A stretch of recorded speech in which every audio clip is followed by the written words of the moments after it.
જે મનુષ્યના મનની વૃત્તિ ભગવાનના સ્વરૂપમાં અખંડ રહે છે તેને તેથી બીજી અધિક પ્રાપ્તિ શાસ્ત્રમાં કહી નથી.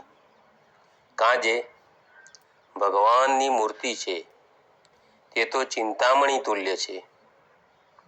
જેમ ચિંતામણી કોઈ પુરુષના હાથમાં હોય તે પુરુષ જે જે પદાર્થને ચિંતવે તે પ્રાપ્ત થાય છે, તેમ ભગવાનની મૂર્તિને વિશે જેના મનની અખંડ વૃત્તિ રહે છે તે તો જીવ, ઈશ્વર, માયા અને બ્રહ્મ એમના સ્વરૂપને જો જોવાને ઈચ્છે તો તત્કાળ દેખે છે તથા વૈકુંઠ, ગોલોક, બ્રહ્મોલ એ આદિ જે ભગવાનના ધામ તેને પણ દેખે છે. માટે ભગવાનના સ્વરૂપમાં અખંડ વૃત્તિ રાખવી તેથી કોઈ કઠણ સાધન પણ નથી અને તેથી કોઈ મોટી પ્રાપ્તિ પણ નથી.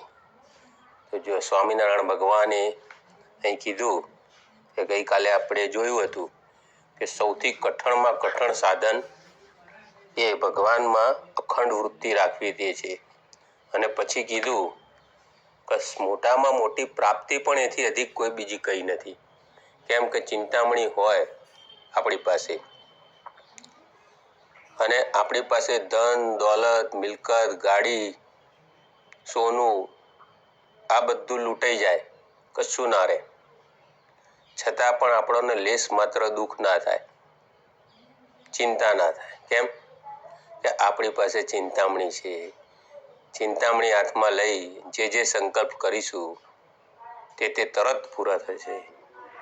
જેટલી વસ્તુ જતી રહી હોય આપણી સંપત્તિ સમૃદ્ધિ તે ચિંતામણી હોય તો 10 ગણી તુરંત ને તુરંત આપણને મળી જાય છે.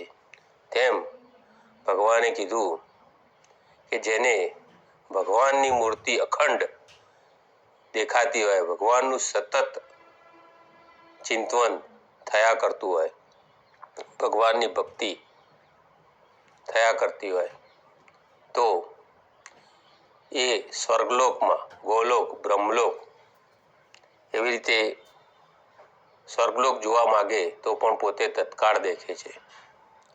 માટે મહારાજે કીધું કે જેને અખંડ ભગવાનમાં ચિંતન રહેતું હોય, ભગવાનની અખંડ મૂર્તિ દેખાતી હોય એને શાસ્ત્રમાં એનાથી કોઈ મોટી પ્રાપ્તિ કઈ નથી.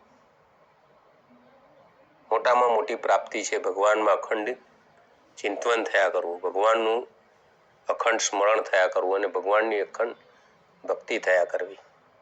શ્રી સ્વામિનારાયણ ભગવાનની જય.